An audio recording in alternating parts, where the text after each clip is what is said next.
Bonjour et bienvenue dans Bref de Poésie. Je me suis rendu compte que je n'avais jamais lu dans l'émission Paul Verlaine.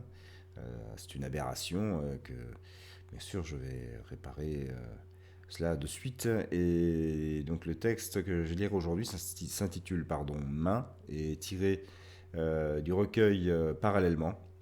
En faisant quelques recherches sur ce texte, je me suis rendu compte qu'il y avait donc une strophe qui n'avait pas été insérée dans le texte publié.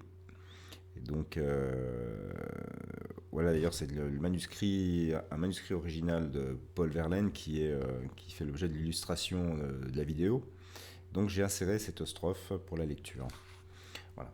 Vous pouvez vous procurer d'ailleurs ce manuscrit, mais j'ai mis le lien pour celui ou celle que ça intéresserait. Mais cela coûte un certain prix, voire un prix certain. Ce ne sont pas des mains d'altesse, de beaux prélats quelque peu saints.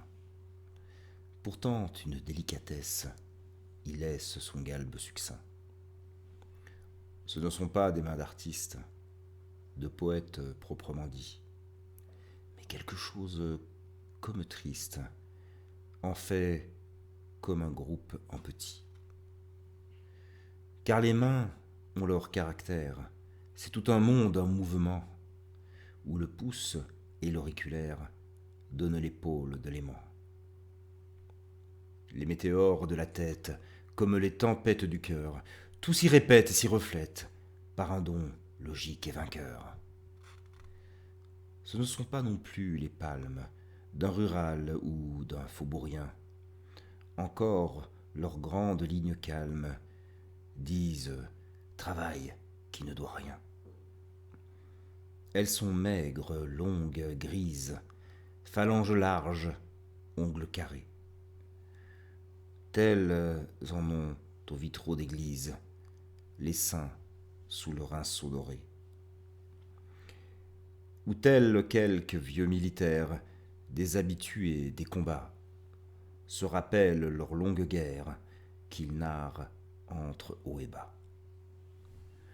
Ô mains jamais inoccupées, à quelle besogne, à quel soin, lyre, brosse, plumes épées, et toutes ou quelques au moins. Ce soir, elles ont, ces mains sèches, sous leurs rares poils hérissés, des airs spécialement rêches, comme en proie à d'âpres pensées. Le noir souci qui les agace, leur quasi-songe aigre les font, faire une sinistre grimace à leur façon, mains qu'elles sont. J'ai peur à les voir sur la table, préméditer là, sous mes yeux, quelque chose de redoutable, d'inflexible et de furieux. La main droite est bien à ma droite, l'autre à ma gauche, je suis seul.